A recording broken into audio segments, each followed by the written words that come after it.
हमने and correction की value निकाली थी। आज हम वेरिफिकेशन ऑफ वाइब्रेटिंग स्ट्रिंग के जो हमने लॉ लिखे थे हमने फ्रीक्वेंसी के, उसके हम वेरिफिकेशन करेंगे with the help of the experiment. That experiment is called as a sonometer experiment. वो आपको प्रैक्टिकल में भी रहेगा तो इजीली तब तो बहुत जल्दी समझ में आ जाएगा। ठीक है, अभी मैं एक्सप्लेन करती हूँ। हमने फ्रीक्वेंसी निकाली थी वाइब्रेटिंग स्ट्रिंग की, n = 1/2L/p/m, है ना। और इस पे से हमने पहला लॉ लिखा था, that is law of length, n is inversely proportional to l। फिर law of tension, that is n is directly proportional to square root of its tension. And law of mass पर unit length और linear density, और वो निकाली थी n is inversely proportional to square root of its m। तो इन तीन law को हमको वेरीफाई करना है with the help of this sonometer box. अब सोनोमीटर बॉक्स कैसा होता है, तो ये एक प्रकार की, ऐसा बोलो हम पेटी कैसी रहती है, बॉक्स कैसा रहता है, उसके जैसा हॉलो बॉक्स रहेगा जिसमें पूरा एयर साउंड, या फिर हम सितार गिटार या हारमोनियम लेते हैं तो उसकी बॉक्स ही रहती है ना, और उसी एयर कॉलम के कारण उसमें क्या प्रोड्यूस होता है, तो वाइब्रेशन प्रोड्यूस होता है। ठीक है, तो साउंड क्रिएट करता है उस एयर के कारण। उस इंस्ट्रूमेंट में क्या फॉर्म आउट होता है, तो एक न्यू डिफरेंट साउंड क्रिएट होते हैं।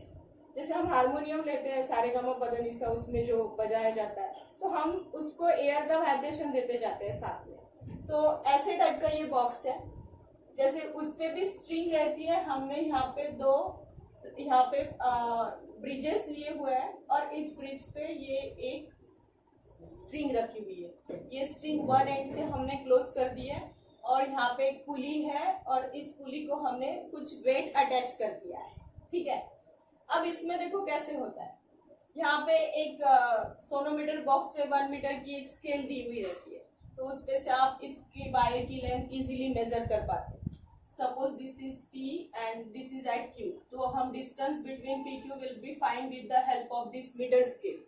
ठीक है, अब इसमें कैसे होता है, एक्सपेरिमेंट कैसे होता है, देखो जैसे हमें पहला लॉ वेरीफाई करना है, that is law of length. ठीक है, अब इस पे मैंने एक इसका पेपर का छोटा सा एक पीस लो, बिल्कुल छोटा सा, और इस पे रख दो। और वाइब्रेटिंग ट्यूनिंग फोर्क का सेट आता है, लैब में रहता है। ये ऐसी ट्यूनिंग फोर्क्स होती है जिसका बहुत सारे डिफरेंट फ्रीक्वेंसी की ट्यूनिंग फोर्क्स होती है। ठीक है, अब इसमें हम n और l को चेंज करते जाएंगे। t और m को कैसा रखेंगे, constant. What is small m, हमने पढ़ा है स्मॉल m क्या होती है, तो मास पर unit length. Small m is the capital M upon n।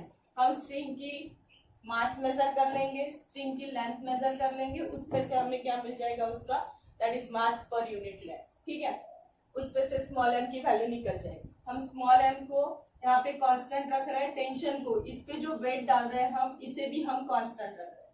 अब हम क्या करेंगे, डिफरेंट ट्यूनिंग फोर्स लेंगे और साथ में उसकी लेंथ भी एडजस्ट करते जाएंगे। अब हमें इसमें क्या करना है कि सपोज मैंने एक फ्रीक्वेंसी की लेंथ ली, दैट फ्रीक्वेंसी की ट्यूनिंग फोर्क ली, दैट फ्रीक्वेंसी इज N1।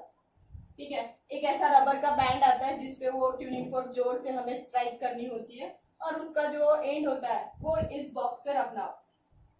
अब जैसे ये अगर मेरी एक ट्यूनिंग फोर्क है, तो मैं इसको ऐसे वाइब्रेट करूंगी और फिर ऐसे रखूंगी। जैसे यहाँ पे रखूंगी तो यहाँ पे कुछ अमाउंट में वाइब्रेशन होगा। अब यहाँ पे वाइब्रेशन कब होता है, देखो हमें तब तक के इसमें एडजस्टमेंट करती जानी है, लेंथ की एडजस्टमेंट करती जानी है, जब तक कि ये मैक्सिमम एम्पलीट्यूड से वाइब्रेट नहीं होता। यानी जैसे यहाँ पे वाइब्रेशन होगा तो ये जो पेपर का पीस है ये उड़ेगा, यानी तब तक कि हमें लेंथ को क्या करना है, एडजस्ट करते जाना है। या फिर आप डिफरेंट फ्रीक्वेंसी यूज करके भी वो कर सकते हो। यानी सपोज मैंने पहले फ्रीक्वेंसी के लिए मुझे जो वाइब्रेटिंग लेंथ मिली, जिसपे वो पेपर पीस उड़ गया, वो लेंथ कितनी थी, तो L1। ठीक है, फिर हम सेकंड ट्यूनिंग फोर्क लेंगे जिसकी फ्रीक्वेंसी कितनी है, N2। फिर से हम वही एक्सपेरिमेंट, इसकी लेंथ थोड़ी एडजस्ट करते रहेंगे, और फिर से एक ट्यूनिंग फोर्क को हम एक रबर के पैड पे जोर से इसको क्लिक करेंगे, स्ट्राइक करेंगे उस पे, और स्ट्राइक करने के बाद इस बॉक्स पे रखेंगे। जैसे इस पे बॉक्स पे रखेंगे तो ये बॉक्स भी साउंड क्रिएट करेगा, और साथ में यहाँ पे क्या स्टार्ट हो जाएंगे, आपकी स्टेशनरी जो वाइब्रेट होना स्टार्ट होंगी। विद सम मिनिमम एम्पलीट्यूड भी हो सकता है, लेकिन जैसे इसकी और उस ट्यूनिंग फोर्क की फ्रीक्वेंसी मैच हो जाएगी तो ये वाइब्रेट जोर जोर से करेगा, यानी उसका एम्पलीट्यूड बढ़ जाएगा, और फिर से ये आपका जो पेपर का पीस है वो उड़ेगा। जहां पे पेपर का पीस उड़ जाता है तब की उसकी फ्रीक्वेंसी और तब की उसकी लेंथ हमें मेजर करनी है। तो हम तो फ्रीक्वेंसी तो फिक्स रख रहे हैं n2 और लेंथ कितनी ले रहे हैं तो l2, यानी हम different frequencies that is n1, n2, n3 ऐसे डिफरेंट फ्रीक्वेंसीज लेंगे और तब उसकी वाइब्रेटिंग लेंथ मेजर करेंगे जहां पे उसका एम्पलीट्यूड मैक्सिमम हो जाता है, that is L1, L2, L3। और हमारा लॉ है पहला law of length, n is inversely proportional to l। इसको सॉल्व किया तो nl इज इक्वल्स टू हमें हर बार क्या मिलते जाता है कांस्टेंट। और इस कंडीशन में हमने कांस्टेंट काय को रखा है, टेंशन और मास पर यूनिट लेंथ को हमने क्या रखा है कांस्टेंट। इसको चेंज नहीं कर रहे हैं हम पूरे एक्सपेरिमेंट में। अभी के लिए हम इसका मास पर यूनिट लेंथ यानी स्मॉल m एंड t को कैसे रख रहे हैं हम कांस्टेंट, वेट भी चेंज नहीं कर रहे, सिर्फ हम चेंज क्या कर रहे हैं ट्यूनिंग फोर्क की फ्रीक्वेंसी बदलते जा रहे हैं और साथ में उसकी वाइब्रेटिंग लेंथ भी क्या करते जा रहे हैं चेंज करते जा रहे हैं। तो in that condition LL is equals to हमें क्या मिल जाता है कांस्टेंट। उसी हिसाब से अलग अलग फ्रीक्वेंसी और अलग अलग लेंथ के लिए इक्वेशन कैसे बनेगा, N1 L1 is equals to N2 L2 is equals to N3 L3 is equals to क्या हो जाएगा, that is a constant. This is the verification of first law, that is law of length. ठीक है, अब next आता है that is law of tension, जिसमें हमने बोला है कि वाइब्रेटिंग ट्यूनिंग फोर्क की फ्रीक्वेंसी डायरेक्टली किसको प्रोपोर्शनल जाती है तो square root of its tension. यानी अब इसमें हमें कांस्टेंट क्या रखना है, लेंथ को कांस्टेंट रखना है और m को कैसे रखना है कांस्टेंट और टेंशन को बढ़ाते जाना है। यानी सपोज मैं अगर पहले इसमें टेंशन कितना ले रही हूँ T1, ठीक है, लेंथ फिक्स रखूंगी, लेंथ कैसे रखूंगी मैं फिक्स, और फिर मैं अलग अलग ट्यूनिंग फोर्क लेके देखूंगी कि जहां पे फिर से मेरा ये जो पेपर राइडर है उस पे से वो उड़ जाना चाहिए। तो मैंने सपोज पहली एक फ्रीक्वेंसी की ट्यूनिंग फोर्क ली, यहाँ पे रख के देखी, लेंथ फिक्स रखी मैंने, अभी लेंथ कितनी रखी L, स्मॉल m भी कैसा रखा मैंने कांस्टेंट। हम सेकंड लॉ ले रहे हैं, अब second law is a law of tension, और लॉ ऑफ टेंशन क्या है हमारा, that is n is directly proportional to square root of its tension, that is n upon root t is equals to क्या ले रहे हैं हम constant. यानी यहाँ पे हम n और t की वैल्यू चेंज करते जाएंगे और यहाँ पे ये लॉ फॉलो करते वक्त हम कांस्टेंट काय को रखेंगे स्मॉल l और m, l and small m are kept constant. अभी लेंथ को हम चेंज नहीं कर रहे हैं, अभी सिर्फ हम क्या चेंज कर रहे हैं उसका ये टेंशन चेंज करते जाएंगे और साथ में क्या चेंज करते जाएंगे ट्यूनिंग फोर्क की फ्रीक्वेंसी। ठीक है, सपोज मैंने पहले इसमें टेंशन कितना डाला T1, मैंने एक ट्यूनिंग फोर्क ली, फिर से उसको एक रबर पैड पे जोर से स्टक उस पे जोर से उस पे स्टक किया और फिर यहाँ पे मैंने उसको रखा तो ये थोड़ा सा वाइब्रेट करेगा। फिर सोचा कि चलो दूसरी फ्रीक्वेंसी लेके देते हैं, उसको लिया, उसको स्टक किया, फिर उसको वहां पे रखा, तो उस फ्रीक्वेंसी पे मेरा ये स्ट्रिंग क्या हो गया, जोर से वाइब्रेट हो गया और ये रबर का ये जो हमारा पेपर का जो पीस था वो वहां से उड़ गया। जहां पे ये पेपर पीस उड़ जाएगा वो फ्रीक्वेंसी और वो टेंशन हमें मेजर करना। सपोज वो फ्रीक्वेंसी हमने कैसे डिनोट की N1 और टेंशन कितना लिया T1। ऐसे ही हम हर एक बार चेंज करते जाएंगे, यानी N1, फिर हमने टेंशन बदला, N1 पे टेंशन कितना मिला हमें T1, फिर हमने टेंशन बदला, अब टेंशन कितना रखा T2, उसकी वाइब्रेटिंग फ्रीक्वेंसी हमें कितनी मिली N2, फिर हमने टेंशन बढ़ाया T3 कर दिया, फ्रीक्वेंसी कितनी मिली N3। तो ये वैल्यूज हम डालते जाएंगे तो हमारा इक्वेशन क्या बनेगा, दैट इज अलग अलग फ्रीक्वेंसी के लिए अलग अलग टेंशन लिया तो लॉ हमारा प्रूव हो गया।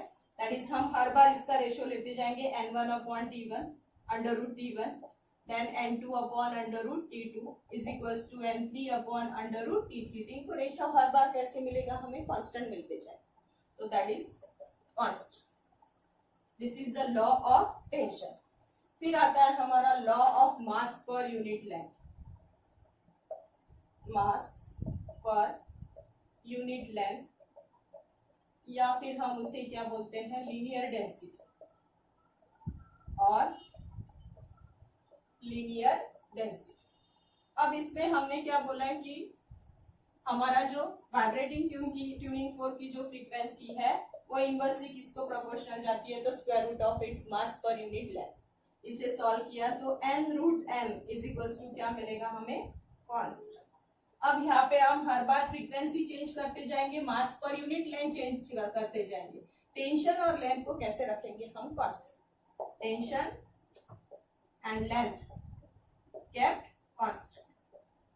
अब पहली फ्रीक्वेंसी ली हमने दैट इज n1, उसके लिए मास पर यूनिट लेंथ सपोज कितना आता है तो m1। फिर हमने ली n2, उसके लिए कितनी आती है m2। ऐसा करते थर्ड फ्रीक्वेंसी n3 के लिए मास पर यूनिट लेंथ कितना आया हमारा m3। यानी हम लेंथ क्या कर रहे हैं, स्ट्रिंग की जो लेंथ है वो चेंज करते जाएंगे, स्ट्रिंग की लेंथ चेंज करते जाएंगे। यानी सपोज ये पहले 1 मीटर की ली स्ट्रिंग की लेंथ, फिर हम 2 मीटर की लेंगे, फिर 3 मीटर की, ऐसे लेंथ बढ़ाते जाएंगे और साथ में उसका मास भी, लेंथ बढ़ाओगे तो मास भी चेंज होगा। यानी हर बार उसका स्मॉल एम क्या होते जाएगा, capital M upon L. Small M की वैल्यू क्या होती है, कैपिटल एम अपॉन एल। हम हर बार लेंथ को चेंज करते जाएंगे, एल चेंज होते जाएगा तो साथ में एम भी क्या होते जाएगा, चेंज, और साथ में ये small M that is mass पर यूनिट लेंथ भी क्या होते जाएगा, चेंज होते जाएगा। ठीक है, ये स्ट्रिंग की लेंथ चेंज करते जाएंगे, उस हिसाब से उसका स्मॉल एम चेंज होते जाएगा।